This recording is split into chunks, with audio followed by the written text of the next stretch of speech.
there. Welcome into Fantasy Baseball today on Wednesday, November 5th. I am Frank Stampfl, joined by Scott White and Chris Towers. Today on the show, we continue on with our outfield recap part 2.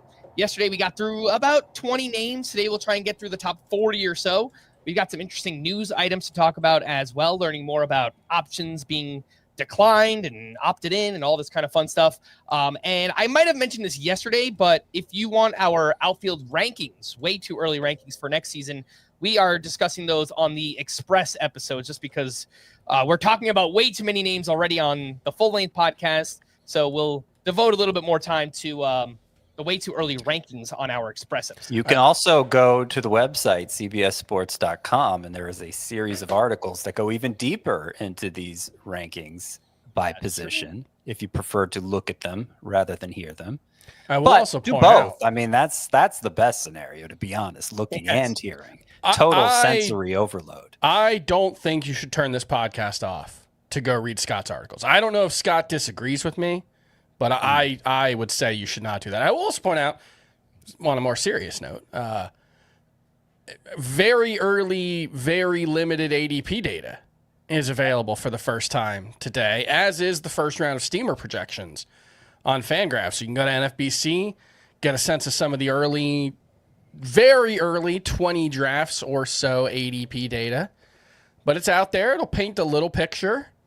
There are obviously all the structural things we talk about that makes taking some of this with a grain of salt, but it's nice to have a little bit of concrete data to talk about now. Yeah, no, it's a really good point. There are 20 drafts that have been completed so far over at the NFBC, and lots of the interesting names that we're trying to wonder where will the ADP wind up. Maybe Geraldo Perdomo being the most interesting of all. That pops up, and the ADP is 84 so far. So just to give you seems reasonable, a way too early look on that, and the steamer projections, very interesting ones there so far as well. So if that's what it remains, I'm gonna have a lot of Geraldo Perdomo because I got him like twice that high. I think George Springer's outside of the top like 110. So yeah, both of them, folks aren't quite buying it. It'll be interesting to see how those markets. I would guess both move up between now and March. Yeah, because I like to think we're pretty influential. I mean, the data shows a lot of people listen to us. So, once we've had a chance to weigh in on these guys, I think we'll see the market shift some more in accordance with what we think. Not that everybody has to draft like we draft, but just that's the way influence works. Just remember Bo Bichette, everybody. Projections have a pretty sizable impact as well. You brought up George Springer. He is currently outfielder 24 in early ADP, and steamer projections have him as the 10th projected outfielder, closer to where Scott has him. So interesting to see if, that Who was that? George Springer. Steamer projections have him as the you're saying the projections like him a lot more than ADP. Okay. So far, yes. Yeah. Okay. So I think we'll probably start to see that meet in the middle a little bit. Yeah. Let's jump back in. And yesterday we left off with Tyler Soderstrom at outfielder 21. So 22, 23, and 24, we have Jarren Duran, Seiya Suzuki, and Taylor Ward, 3 very different players. And I think Duran probably the most interesting of those 3 after taking a bit of a step back. Obviously was drafted as a second or third round pick in a lot of drafts last year. He was the 11th overall player in 2024. And now just finished 62nd overall in 2025. Batting average, power, steals all came down this past season. Continues to struggle mightily against lefties as well. So, Scott, what do you make of this step back for Jarren Duran? Would you be maybe looking to buy back in 2026? I think I said a few weeks ago, the last time we talked about Jarren Duran, that is one I'd like a do-over on. Sometimes things go differently than you expect, but then you consider the data you had, the information you had at the time, and it's like, well, I still probably would have made the same call with that information. So I can't feel too bad about it. The player just became different, and that happens sometimes, but should you predict it? Should you predict just for no analytical reason that it's going to happen? No, you should obviously stick to the process. But Jarren Duran is on the other side where it's like, I I kind of just assumed he'd be some semblance of the same player again, and there was plenty of reason not to assume that. And for the cost, was it worth going in on him doing that? And no, in retrospect, it wasn't. I don't think he'll ever repeat that 2024 again. That was just a case of everything going as right as it possibly could for Jarren Duran. But he was still pretty good, and he could be better than the season that he had. I think especially stolen bases, he's going to get some of that back because the drop-off there it didn't really make any sense. And I would expect to a lesser degree, maybe the batting average to bounce back some. The power production, I'm less optimistic in that. But I think overall, I'm expecting Jarren Duran to be downgraded maybe a little too much. I have him 19th in the outfield. Let's see what early ADP is. 15th. Okay, so I guess he won't be downgraded too much. But I think the price is a lot more reasonable, going to be a lot more reasonable for him in 2026. I would like to know where Jarren Duran's going to be playing in 2029 or 2026. 2029 would be a different question. It made so much sense for them to sell high, and we were all over this last offseason. Well, I don't think it would be selling high anymore. No, and not this. I saw somebody. They should have done it last offseason. I think it was Chris Cotillo. I may be wrong. It was somebody close to the Red Sox was tweeting about this earlier today, where he thinks if they are going to move somebody in a trade, it would be somebody that they feel like the market overvalues values more than their own perception of the player. And Cedon Rafaela is the one right now.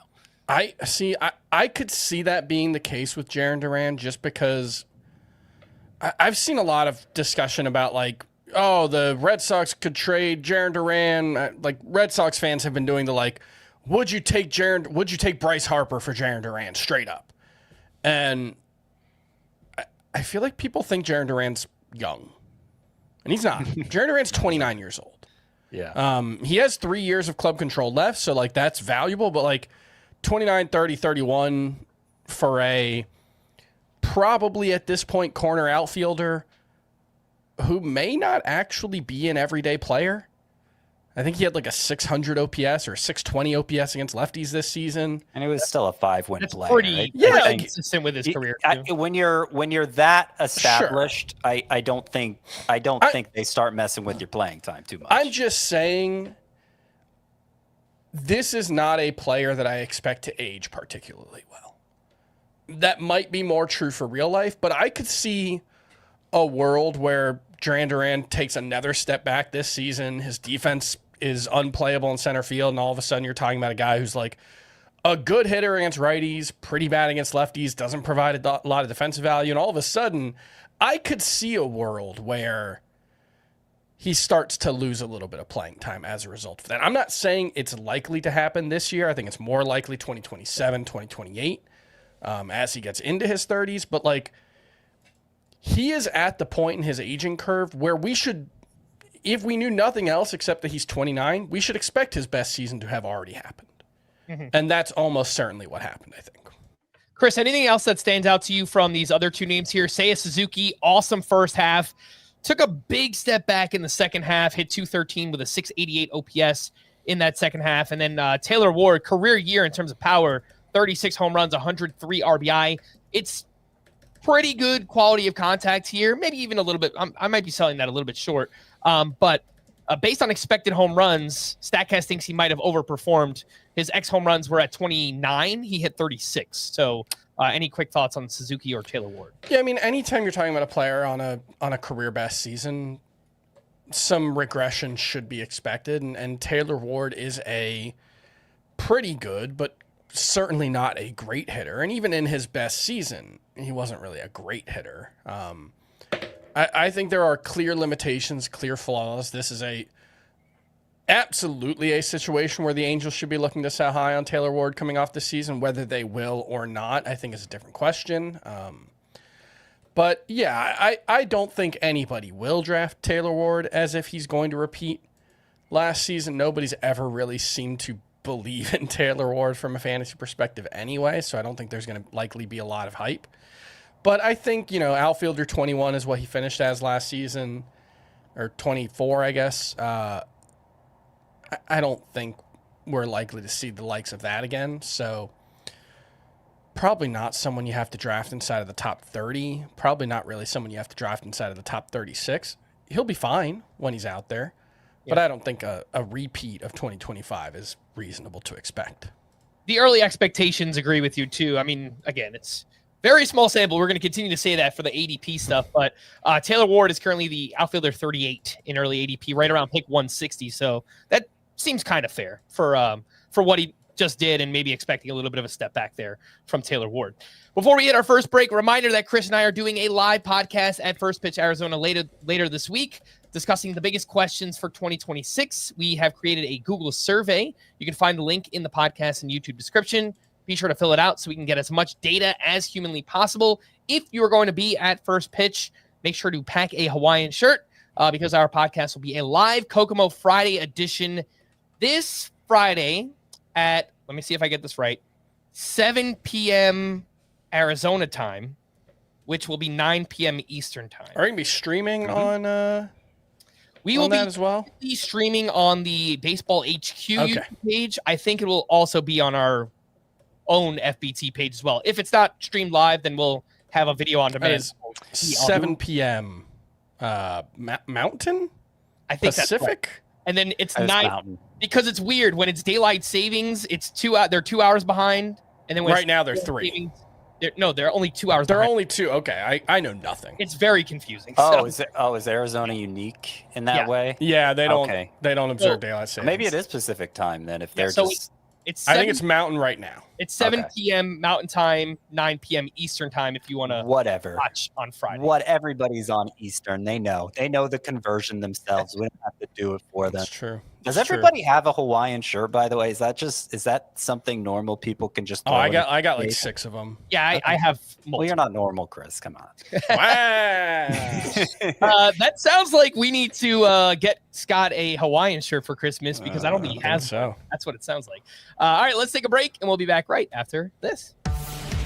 When you need your sports news all the time, we've got breaking news to bring to you. CBS Sports HQ gives you a snapshot of all the sports that matter to you. When you need your sports in a snap, find it on CBS Sports HQ, streaming free anywhere you are.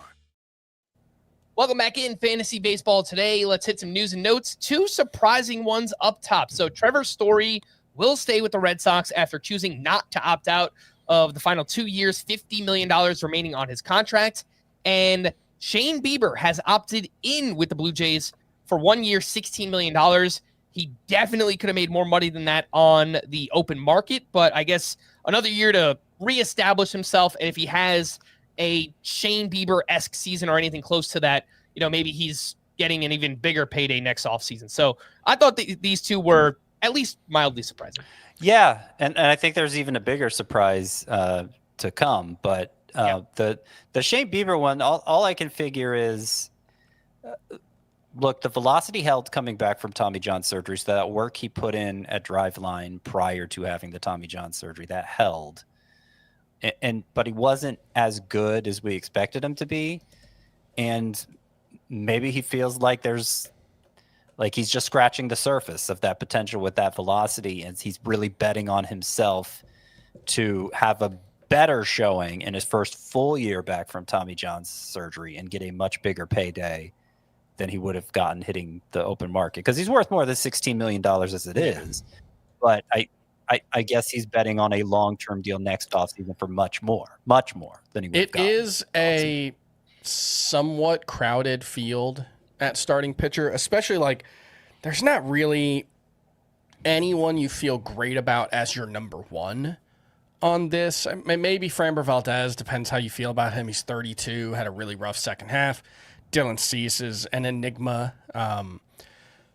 There aren't really a lot of aces, but it's like a deep class of number 2 to number 3 types. I feel like it's a deep free agent class in general, right? I was looking at one of those top 50 lists, and I feel like I start losing interest around 15 normally. But I was getting into 25 and 30, and it's like, these are still... There's no 26-year-old future Hall of Famer types. Like Kyle Tucker, I guess, is the closest, right? He's 28. Yeah. But it's a good free agent class in terms of like 3 to 5 win players who are in their late 20s and early 30s. Like you look at the pitching, Framber Valdez, Ranger Suarez, Dylan Cease, Michael King, Lucas Giolito, Zach Allen, Brandon Woodruff, Merrill Kelly, Chris like a lot of guys who should be in rotations, but that's a lot of competition for the same market for Shane Bieber. So he might have just looked at this market and said, you know, maybe there's less competition next year. And there was, but I don't think it made sense financially for Story to pick up his option either. But we did hear some rumblings about that maybe happening, and it's good news for his fantasy value. Absolutely. So I think there's a lot of reason to be wary of a repeat for Story anyway, just given the injury history and the age and the plate discipline and all those things. But better chance sticking in Boston than if he had signed most anywhere else. And another one of those pitchers, which is kind of in that same Shane Bieber type market, is Shota Imanaga. And this one also a bit of a surprise. The Cubs declined his 3-year, $57.75 million club option. And then that kind of triggered Imanaga to have a player option for around $15 million. And so he declined that, making Shota Imanaga a free agent, which none of us really thought that would. It just. I didn't even include him in my SP like free agent preview. Neither did I. It was not something that even crossed my mind could potentially happen. And it kind of makes me wonder what the Cubs are indicating to us by turning down what seemed like a financially beneficial deal here for a pitcher who, I mean, he wasn't as good in 2025 as he was in 2024 as a rookie. He didn't miss Especially in the nearly as second many half. at bats. He had a great August for what it's worth, but the September was kind of rough. He didn't miss nearly as many bats. Imanaga, the strikeout rate was down. Still a better strikeout rate than Cade Horton, I'll just point out, but it was down. It wasn't that impressive. But he had a ERA below 4. He had a .99 WHIP. Like he still seems like a solid 3 or 4 starting pitcher who would deserve that kind of financial commitment. Yeah. So are they, you know, they have a lot more information on Imanaga than we do. Are they foreseeing collapse here? And I think a lot of the underlying stuff is pretty scary. Yeah, the peripherals are very bad. He allowed a lot more fly balls, a lot more hard contact. Yes, but these are a lot of the things we were saying from the beginning. I know Chris and I especially have been among the loudest. It got even worse. Imanaga to try. Yes, it got worse, but he still had an ERA below 4 and a .99 WHIP.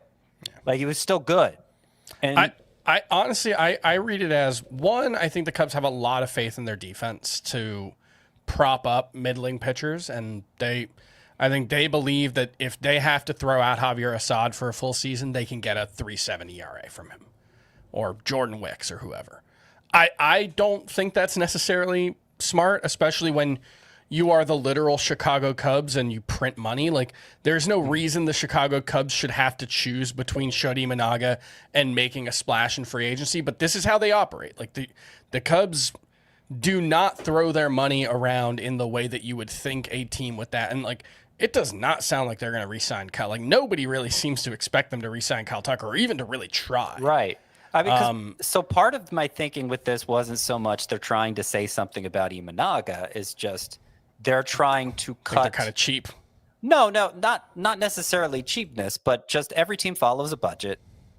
And they feel like they can apply these dollars they're saving for Imanaga better elsewhere, which is a bold strategy because you never want to go, at least in my opinion, as if you're bird in the hand versus, right, bird in the hand. Like you're competing with so many other teams for a player. You can't just assume, I'm going to sign this guy because I like him more than Imanaga and he's worth this much money to me. Well, you could get in a bidding war and you have to back away.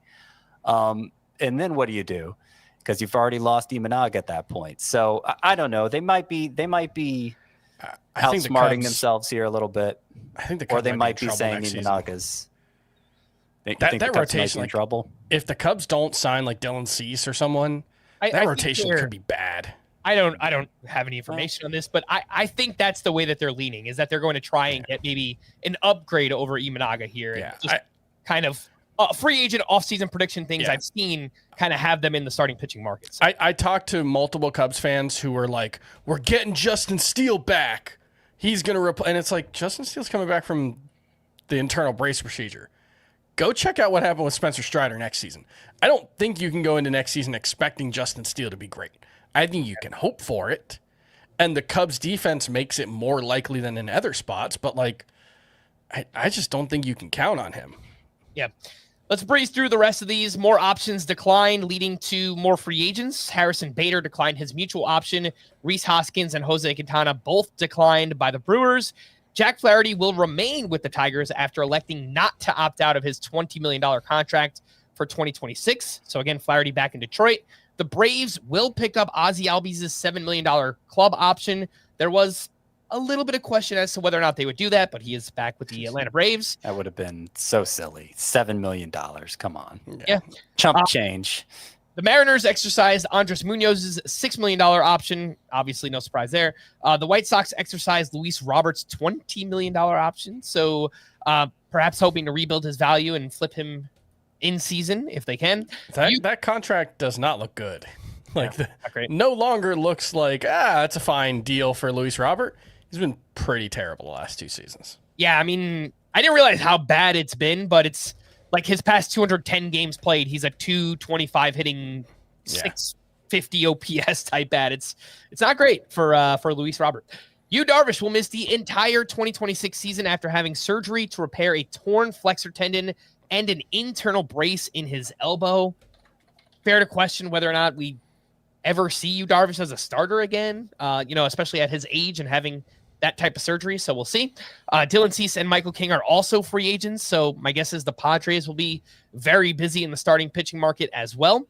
William Contreras underwent a procedure to address the fracture in his finger. He'll be sidelined 5 to 6 weeks, but is expected to be healthy for spring training. Pablo Lopez is fully healthy and projected to have a normal offseason after ending his season on the IL with a mild forearm strain. The Royals signed Salvador Perez to a 2-year, $25 million extension, which keeps him in Kansas City through 2027. The Astros placed Chas McCormick on outright waivers. According to Katie Wu, who covers the Cardinals, Ivan Herrera will return to catcher next season, but is not expected to do so in a full-time capacity, which is pretty much what we expected. Mm-hmm. It's just a reminder that he is util only to start 2026, and we're not sure how long it will take him to regain catcher eligibility. In CBS, you only need 5 games. In the NFBC, you need 10. So could take a little bit of time there for Ivan Herrera. The Orioles acquired reliever Andrew Kittredge from the Cubs for cash considerations.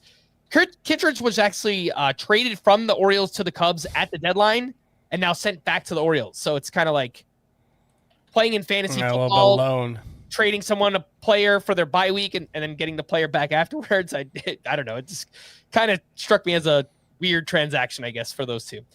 We haven't talked much about the Arizona Fall League, but Tigers top prospect Kevin McGonigal had a monster game here on Tuesday. Just wanted to mention this: 4 for 5 with 2 homers, 4 runs, 4 RBI.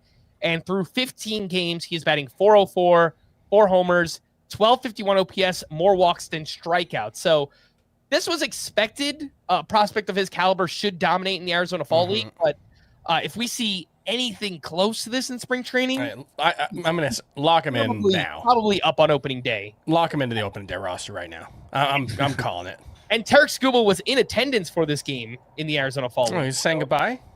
He might be. Yeah. So if he's still on the Tigers, he might have a little bit of say as to whether or not Kevin McGonigal makes that opening day roster. Let's get back into our outfielder recap. And we left off with Taylor Ward at number 24, 25, 26, and 27. We had Jose Altuve, Ramon Laureano, and Sal Frelick. So Altuve we spoke about on our second base recap. He does have both second base and outfield eligibility for next season. 2 names we're not used to seeing this high. Ramon Laureano, who was great in the second half of 2024 with the Braves, and then that carried over into 2025, where he spent the first half with the Orioles, second half with the Padres. He performed very well with both of them. And then with Sal Frelick, for years, we kind of made the Steven Kwan comp if everything came together, and everything came together. And he had a very Steven Kwan-esque season here. Scott, Laureano is someone I know, you had a closer look at the year before with the Atlanta Braves. He looked really, really good, and the underlying numbers pretty much back it all up from this past season. Yeah, a year and a half of like a mid-800s OPS from a guy who's still in his early 30s. I'm kind of wanting to just take that as face value. I don't know that I go all the way to doing that in my rankings. I have Ramon Laureano 42nd in my outfield rankings, so clearly lower than where he finished in 2025. But looking at the early NFBC ADP, he's 58th there. So that seems like a total dismissal that isn't deserved at this point. And he's going to be back in San Diego. I don't think he hit as well there as let me see if I can find that real quick. Petco Park. So he hit 218 with a 576 OPS there. So it is a little bit of an Eugenio Suarez situation where he got traded to a worse venue and still performed fine overall, but it was really just the road numbers carrying him after that trade. So that is part of the reason why I'm downgrading him a little from the numbers. But at the same time, this will be the first year since I can't remember where Ramon Laureano is being treated as a genuine mixed league asset drafted in all leagues. I anticipate that happening for him this year. Yeah, definitely in 5 outfielder leagues. I think in maybe 3 outfielder points leagues, he's kind of on that fringe Laureano. He doesn't walk very much, but in 5 outfielder leagues for sure, Laureano is going to be drafted in those. Chris, Sal Frelick here did the Steven Kwan thing. He overperformed expected stats, but based on how much contact he makes, he pulls the ball a lot. He has the profile as somebody who would overperform a little bit. And just playing for the Brewers, they do really good work with players like this. I pretty much buy it. What do you think about Sal Frelick? Yeah. He is so punchless. But isn't it the same thing as Kwan? And Kwan is right. It is. He's been a fantasy mainstay for years, right? I feel like part of it is just our opinion of Kwan has kind of and I think the main distinction is like Kwan has been doing it for years. And he's in that NFBC ADP, it's about 30 spots difference in price between them. And it's like, well, one guy's been doing it for a long time. One guy did it once and was fine, but I don't know. I don't think it's very likely you will regret passing on Sal Frelick. Even look at 200th overall or whatever it is, it doesn't really matter, I guess. But he is just he's unlikely to be a target unless I specifically need batting average. I like him. I have him and Kwan back to back in my rankings. Sure, I think that's reasonable. Partly because Kwan has done it a couple times, 3 times, I guess. Is it 3 times or 4 times? Kwan's done it a few times, and Frelick's done it just once, as you said. And part of it's Frelick occasionally sat some against left-handers this past year, and Kwan is truly full-time. I expect Frelick to be full-time, but whatever. You're looking for ways to distinguish between 2 very like players. So I have them back-to-back in my rankings. You're saying early ADP has Frelick 30 spots behind Kwan? Mm-hmm. Like, I'll definitely be more likely to draft Frelick if that remains so. And I do think there is... I don't necessarily disagree with the idea that in a roto league, I just don't want to invest an outfield spot in a player who's probably not going to give me double-digit home runs. I mean, part of it just depends on the precise build, and there may be certain scenarios where it's the ideal player to draft, Sal Frelick or Steven Kwan, whichever. But as a general principle, that is not ideally how to use an outfield spot in a roto league. I'm with that. If we're going to address the points league side of things, you might be surprised how high I rank Frelick in that format, given the very low strikeout rate. And although, does he rank high enough to be starting caliber? Because that's always the problem with this type of player. It's like Yeah, his game, it translates well to a points league, but I think he'd be right on that fringe, like a low. yeah, I think he's like around 40. He averaged I would guess 2.8 fantasy points per game last year, which is pretty good. Pretty good, yeah. But then you have to account for he sat about 15% of the time. Is that likely to continue in 2026? I don't know. I think it's more likely he's just an everyday player. But so he's 34th in my outfield rankings. So technically, in a 12-team 3 outfielder league, I rank him as a starter. Though, when you're that close to the threshold, he'll be drafted. I feel like in points leagues, which as shallow as that as a 3 outfielder format is, I think that's to Frelick's credit that we can say that much about him. There are several players coming up I would much rather have than Sal Frelick. Sure. Let's talk about those players 28, 29, and 30 in the outfield this past season. We had Joe Adell, Trent Grisham, and Kyle Stowers. Power, and more power. Adell finally put it together. 37 home runs. He dropped his strikeout rate. Quality of contact was elite. Expected stats say he should have been even better. Trent Grisham, out of nowhere, 34 homers, a 348 on base percentage, 811 OPS. He is a free agent this offseason, so we'll see where he winds up. Obviously, Yankee Stadium would be pretty darn good for his skill set. And Kyle Stowers, a breakout season here, cut short by a strained oblique, but hit 25 homers with a 912 OPS in 117 games. Among players with 450 plate appearances, his 256 ISO was 13th best. So legitimately one of the best power hitters in baseball this past season. Lots to be excited about. Chris, how are you ranking these 3 power bats, I guess, for next season? I have Stowers clearly ahead of the other 2. It is funny. The way I am asking this question will give away the answer. But who do you think is younger, Kyle Stowers or Joe Adell? Yeah, Stowers is older than I thought. Yeah, Joe Adell's like a year and a half younger than Kyle Stowers. I think Kyle Stowers turns 28 next season. So that is a reason to be skeptical. He was like a prospect, but not a particularly highly thought of one. He was always older. There were questions about whether he'd be able to hit lefties. I think he answered those well enough last season. But Kyle Stowers gives me real Brent Rooker vibes from a couple of years ago, where I don't think he's likely to be this good again. Brent Rooker was not as good in 2025 as he was in 2024. I think it's unlikely that he's a total fluke. I would have liked to have had those last month and a half of data to get a little more of a sense of who Kyle Stowers is, but the underlying data completely backs up what he did. He was top 20 in the majors in expected WOBA, and his WOBA was 1 point off of his expected WOBA. So there is was it a fluke question, which is looking back? No, it was not. Then there's was it sustainable?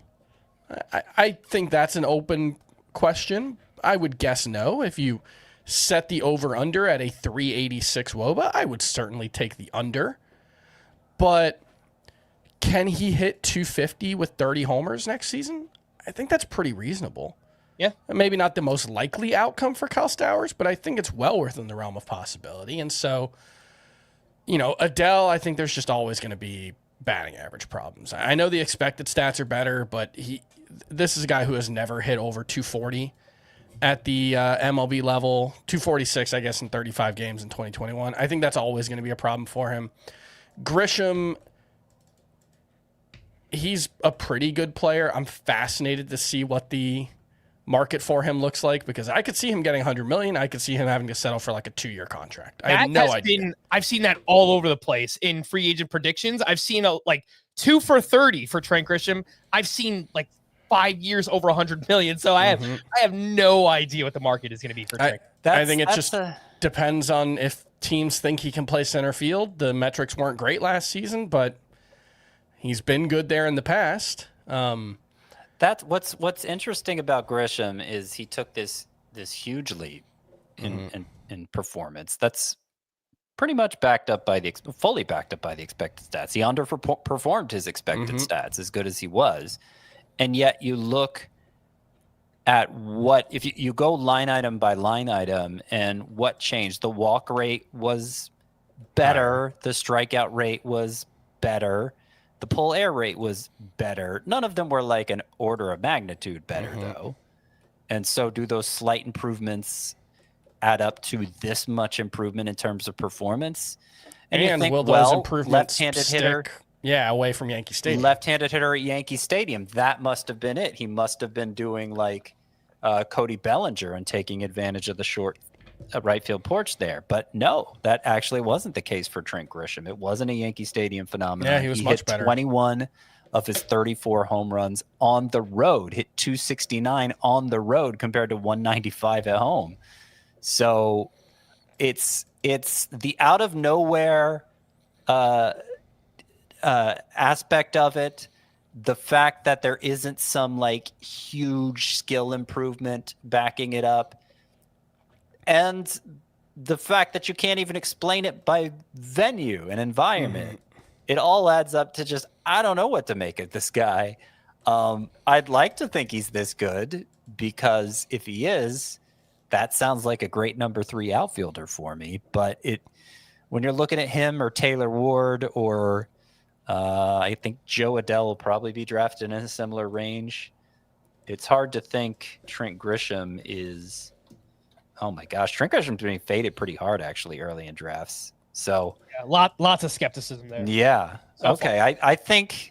I mean, that'll make it easy if he's the 60th outfielder. If he's not actually being drafted anywhere close to what his performance was, okay, fine. He'll be the new Jerickson Profar, and like, what's the downside to taking him? But I imagine that'll trend up the early ADP for Trent Grisham. Once he signs, you see that a lot in this early ADP data. Guys who are unsigned. NFBC, it's weird, right? People tend to be like, "Oh, he's just not going to play," I guess. Yeah, right. But he's not on a team. He's How not can on you a draft team. him? Maybe he never will be. Yeah. And that's not specifically an FBC thing. You see that in football drafts. You see that in mock drafts that we do. There's just like, it's reasonable. There's uncertainty about a player's value when they haven't signed, and there's factors that can change and stuff. But I think generally speaking, people can take that too far. Oh yeah. I do just want to go back to Joe Adell for a second. I think Adell versus Stowers is basically a coin flip. I love the adjustments when I dug in on Joe Adell, what he did this past season. He lowered the strikeout rate. His zone contact was much better. The quality of contact, the StatCast stuff was awesome for Joe Adell. So I like both of them a lot. Joe Adell's strikeout rate and zone contact was actually better than Kyle Stowers. So I like both a lot. I think it's basically a coin flip between those I like two. the swing decisions for Stowers better. I think that's ultimately what it comes down to. They both have a lot of swing and miss. It was better for Adell this season than it had been in the past, but it's still a very high chase rate, whereas Stowers, I believe, his chase rate was right around even. So his swing decisions were a little better. Yeah, I'm with Chris on that. I have Stowers 25th, and I have Joe Adell. That's points leagues. Hang on. I have Stowers 25th, and I have Joe Adell 29th. Okay, closer than I thought. I have. There's more separation in points leagues, and that was the rankings I was looking at first. But bottom line, I prefer Stowers to Adell. All right, let's take our final break. When we return, back into the outfield position right after this. Only CBS Sports can bring you big time during the heart of Saturday afternoons. It's big time. It's big time. It's big time. It's big time. On CBS and streaming on Paramount Plus. Welcome back in Fantasy Baseball. Today we are recapping the outfield position, trying to get through the top 40 or so names from this past season. We left off with Kyle Stowers at number 30. 31, 32, and 33, we had Stephen Kwan, Ian Happ, and Ceddanne Rafaela. We spoke about Rafaela on our second base recap. He has both second base and outfield for next season. The other two names here, Stephen Kwan, Ian Happ, both high floor options. You pretty much know what you're going to get.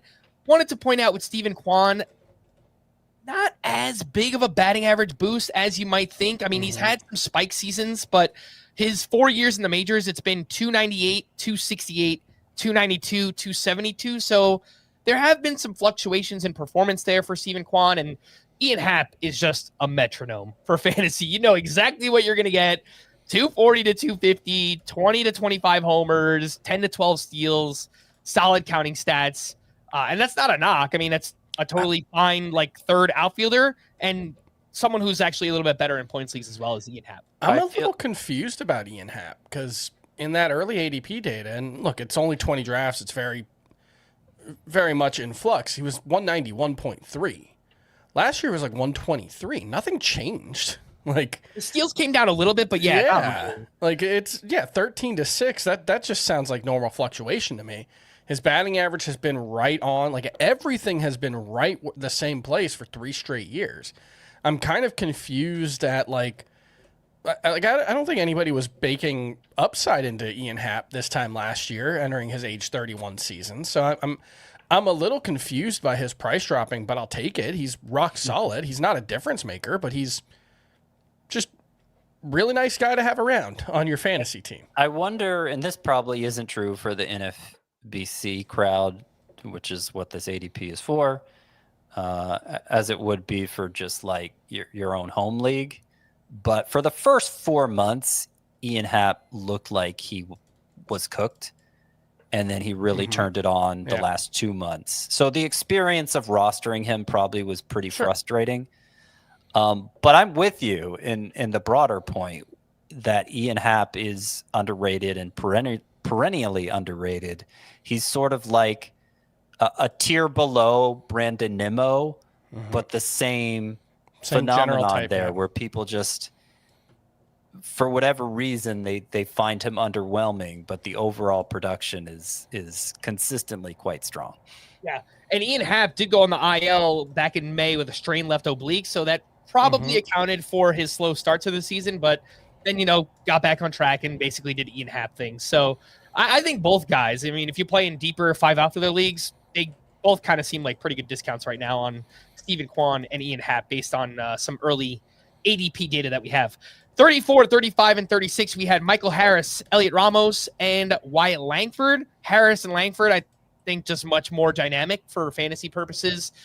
Harris, awful first half, which we've seen from him multiple times now, and then he was much, much better in the second half and basically got the numbers right to where they should be. Batting average a little bit lower than we would have liked, but the experience of rostering Michael Harris is not fun, but he usually does get there in the end. That's what I've noticed about him so far. Heliot Ramos, pretty similar seasons, 2 years in a row, but it took him a lot more games to get there. I actually think there's playing time risk for Heliot Ramos. He's not a great hitter, and he's one of the worst defensive outfielders in baseball, so not sure how locked in he is for next season. And then Wyatt Langford, he went on the IL 3 different times with oblique injuries this past season, twice with the left oblique, once with the right oblique, still managed to go 22-22 in 134 games, and he's still only turning 24 years old this offseason. So I think there's still a lot of upside there with Langford. Will be interesting to see what the market thinks about him. But like I let off, guys, I think Harris and Langford are infinitely more exciting than Heliot Ramos for fans. Yeah, definitely one of these things is not like the others situation there with Ramos. Just he played 157 games, and I think that's a lot of the reason why he finished as high as he did. Not that he's a 0 for power, but he's kind of pre-2025 Taylor Ward. Yeah. Just a guy who's going to be there, and at the end of the season, his numbers should be respectable as long as he doesn't lose his job, but he's not. He'll eke out 20 to 25 homers with like a low to mid 700s OPS. Yeah. And if the playing time doesn't go down, Frank, which is a possibility you raised, I think, fairly.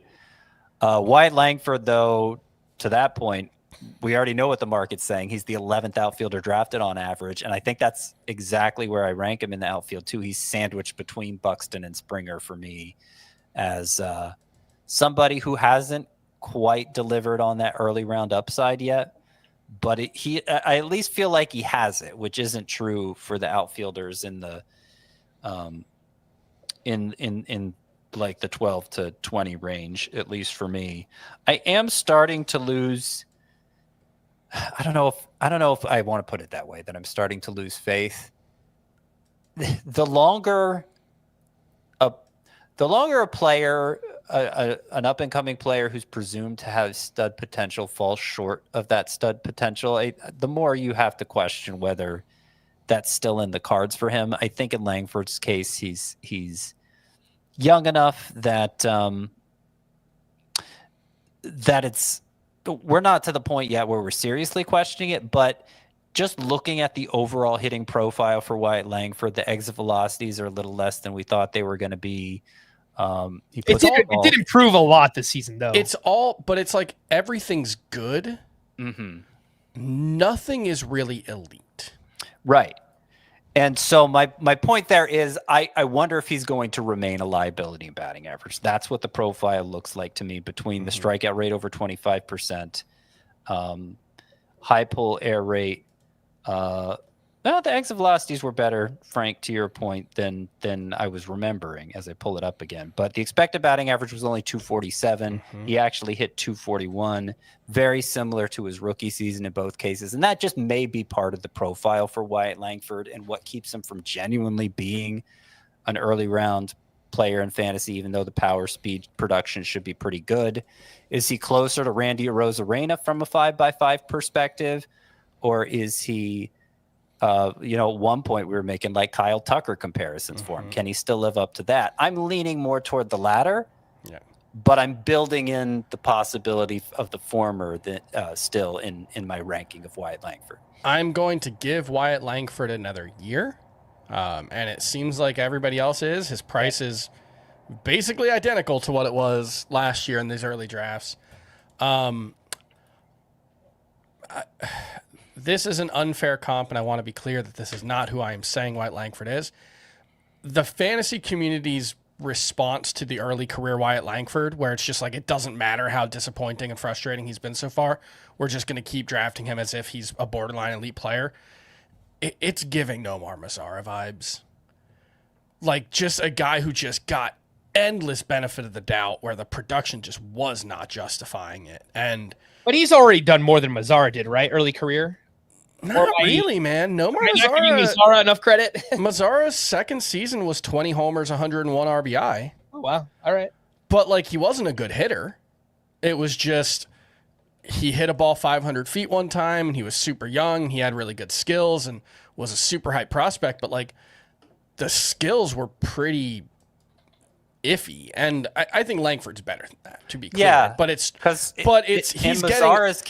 getting a lot of benefit of the doubt for pretty iffy production so far through his career. And a lot of the issue with Mazara is he just didn't put the ball in the air enough, which was not something analysts were paying as much attention to back in those days. Not to dig at old wounds. What do you do to old wounds?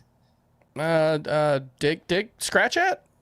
I don't know. There's Dig up? medium there, and I'm missing it. Yeah. By the way, speaking of like linguistic things, you said he's giving what vibes? What was the phrase you used? Giving Nomar Mazara vibes. Giving Nomar Mazara vibes. Yeah. Didn't we used to say giving off Nomar Mazara vibes? So Did we drop just the like, off? Because I've heard this. I've heard this that. This is just the Bushwick in me.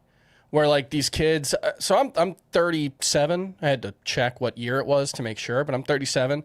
I'm pretty sure I'm the oldest person who lives in my building by 10 years, except for my wife. I guess she's a month younger than me, but everyone else is like children, and they don't say like giving off blank they drop vibes. the off. No, but they don't even say vibes. They just say like, if I was truly to have lived my Bushwick experience, I would have said it's giving Nomar Mazara.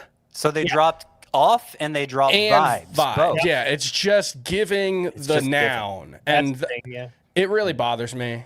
And I had to make sure that I said the vibes part to at least, make sure I'm not doing that. I will point out, to get back to the baseball discussion, one, I think Michael Harris is just going to be a good value in drafts. I think people have gone too far on the he's frustrating and overlooked that he's still really good and super young and super talented. He's like, a year older than Wyatt Langford, I think still. He broke in when he was 20. And I do want to point out, I was critical of Wyatt Langford. I made the unfair Nomar Mazara comp. he had 3 different oblique injuries this season, including one, I believe, during spring training, Wyatt Langford did, or right after opening day, something like that. So, like, it's also possible those are notoriously difficult injuries to come back from. It's possible he was just never healthy, in which case his 22 homers and 22 steals looks a lot better. So I want to make sure I'm not giving him, because I rank Langford a little less aggressively, but he's 15 for me, so it's not like I'm out on Wyatt Langford.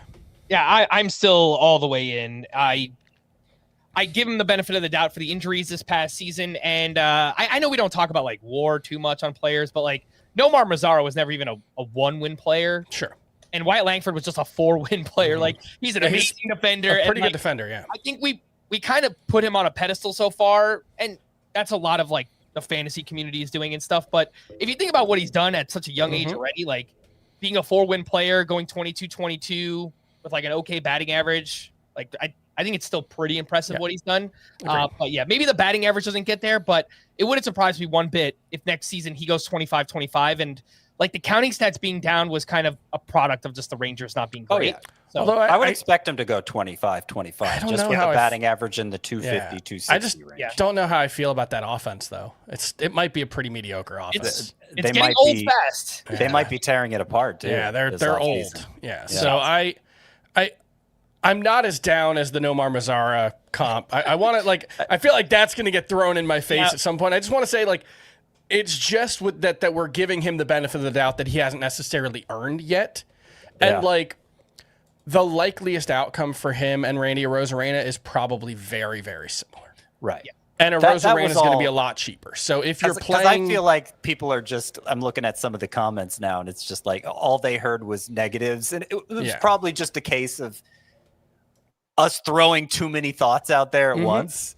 Like, again, I rank Wyatt Langford 12th in the outfield. I'm just saying partly it's because there's not anybody who clearly deserves to rank 12th. And I think there's a chance Langford takes a step forward, though I'm not necessarily expecting it. What's that? Do you have him ahead of James Wood? I do not. Okay. And this kind of represents a tier break in early ADP too, because we see James Wood and Pete Crow Armstrong go right around pick 30, and then it drops down to Wyatt Langford, which is right around 50, and then 5 more picks after him is Roman Anthony. So it kind of... I'd rather have Roman Anthony personally. Bit of a teardrop.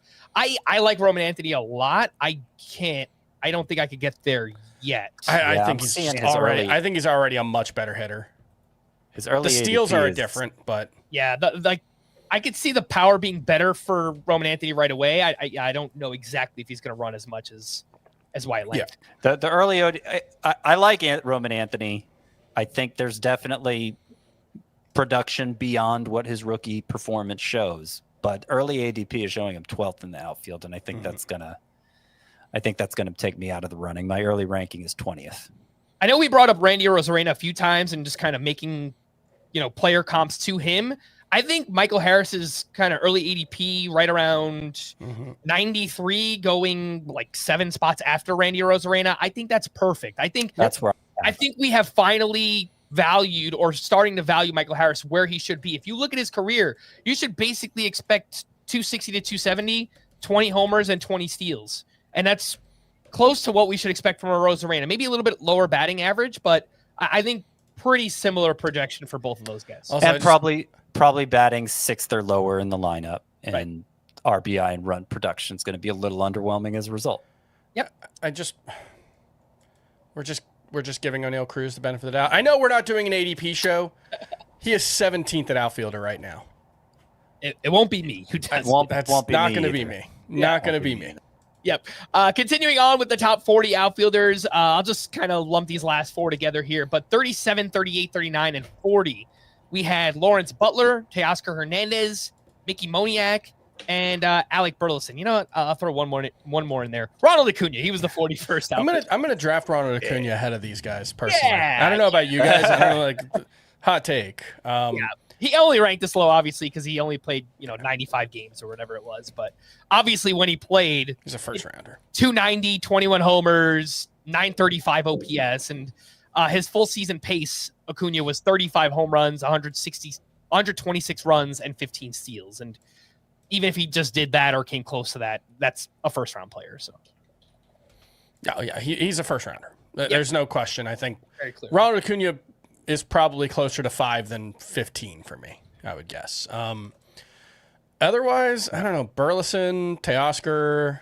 Burleson. I don't have a ton of interest in these guys. Mickey Moniak. It's kind of wild that Burleson finished that high. A guy with 18 home runs, 69 RBIs, 54 runs, and 5 steals. Batting average carried it. 290 is very helpful. That's the one stat I didn't mention. And how much do you really want to put on that? I think Alec Burleson has a profile that lends itself to a high batting average, but am I going to pencil him in for 290?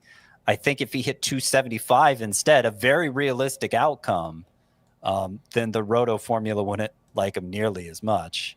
And I do think there's going to continue to be a fair amount of platoonage happening there with Alec Burleson, and just not enough power, I think, to justify more than like a corner infielder or a fourth or fifth outfielder spot in Roto. I do disagree on the platoon stuff for Burleson just because he improved against lefties. And I looked at their lineups from basically mid-June on. Burleson played almost every day against lefties. I think he missed like 3 games. So he improved there. He got the opportunities. I've always kind of comped him to Josh Naylor. Just makes a lot of contact. He's aggressive at the plate.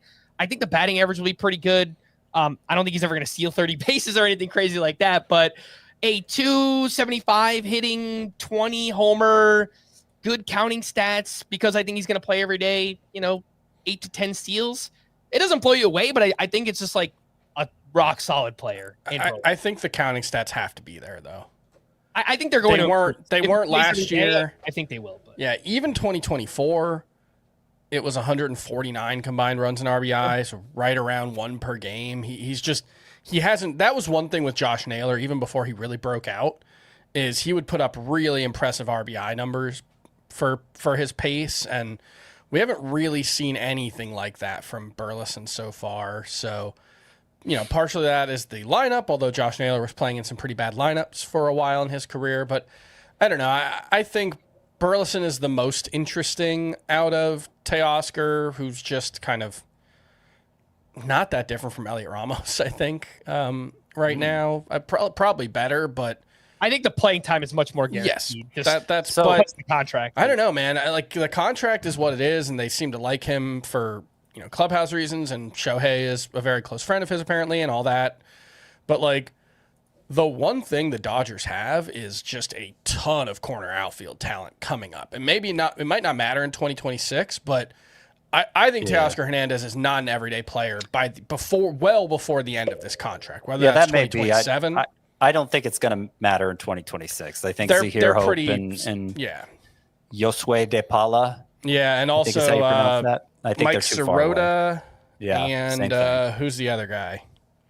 They got one. They got 4 really good guys who. Zahir Hope too. I don't know they might have 4 corner outfielders who are top 50 prospects this season. I can't remember the 4th one's name, but. So the Dodgers tend to be pretty slow about promoting their prospects. So that's probably more of a 2027 concern. But I've been trying to circle around to Lawrence Butler. I think is by far the most interesting of the non-Acuña names on this group, and wasn't really that much difference between what he did last year and what Wyatt Langford did. Especially when you account for both playing through pretty serious injuries, as we learned at the end of the season for Butler, with both knees. So I was pretty out on him at price when he was a top 60 pick in 2025. He's going to be a lot cheaper this year, and I don't see the superstar outcome, but if I can get him 120th or something, I like Lawrence Butler. Is he going that late? Because it's around 125 right now. 128th among outfielders. Overall. Yeah. I can get behind that. I think a 240, 2020 expectation is totally fair for Butler. So the problem with Lawrence Butler, okay, if you just say he had bad knees and so he wasn't right, that may be. But it is kind of a leap of faith. Sure. Because everything was awful for Butler to the point that they basically stopped playing him against lefties. He was terrible against lefties. Wow. So the breakdown I have here, trying to find it, Bear with me 1 second. 2.52 points per game for the season, which is pretty unimpressive. That's bad enough. But then over his final 90 games, it was 2.09, and he stopped playing against left-handers, like I said. So he was basically unusable for more than half the season. I know he continued to start in most fantasy leagues just because the overall numbers still look decent from the fact that he started the year pretty well. But it got abysmal for Lawrence Butler. And I while he is going much later in 2026 and will go much later than he did in 2025, there are still enough other outfielders in that range who I have far fewer concerns about, and I think have pretty good upside themselves. And so I'm not sure I'm going to be the one taking the flyer on Lawrence Butler. Not because I don't think it's possible that the knees could explain everything, but because there's enough upside, enough other places at that point in the outfield rankings that I don't have to take that leap of faith. I'm fine taking leaps of faith on players when it feels like I'm not losing much by doing so. But I think even though the cost will be down on Butler, it's still going to be forfeiting too much. The only other name here we haven't talked about is Mickey Moniak, who actually had himself a nice little season here with the Rockies. Hit 270, 24 homers, 9 steals, 824 OPS. He lowered his strikeout rate, hit optimal contact for power. His barrel rate was great, 13.8%. Expected stats bought it as well. He's not going to play against lefties. He's terrible against lefties in his career. So, I mean, this is a platoon bat that, maybe can go 25-10, something like that.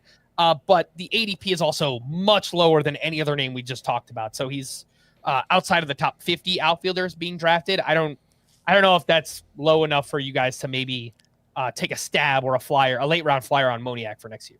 Are the Rockies? Is he under contract for next year? And I couldn't even tell you. Are the Rockies going to be desperate / bad enough to play a player as bad as Mickey Moniak as often as they were last season? Because he's ARB eligible through 2028. Okay. Because he had an okay season because he played at Coors Field, but he was still a below average hitter despite being shielded from basically all lefties. This is one that just feels like a total product of Coors Field. And look, as a late round flyer, 824 OPS. You're calling him below average? I would guess 110 WRC plus. Okay, is that above average? All right, good for him. It was a 0.6 WAR over 135 games. Yeah, he's terrible defensively. So that it just I guess he was an above average hitter for the first time in his career. Basically, I guess 2023 in a much smaller role, he was around as good. I just don't think this guy should be an everyday player on a major league team, and he might be a major for the Rockies. Yeah, he might be an everyday player for the Rockies because they're not a major league team. But it's like when you're talking about a player like that, though, if they just stumble on one dude who turns out like a Dalen Lyle type, who just comes out of nowhere and turns out to be like a decent player, they should probably just play that guy over Mickey Moniak. Well, I think that was Mickey Moniak. Yeah. Gosh. He was their Dalen Lyle. I just pulled up the roster resource page. It is terrible. I mean, they're going to be bad for a long time. And I think it's a fantasy friendlier profile than Dalen Lyle. But we were saying he shouldn't be an everyday player, and I said, well, he might be for the Rockies.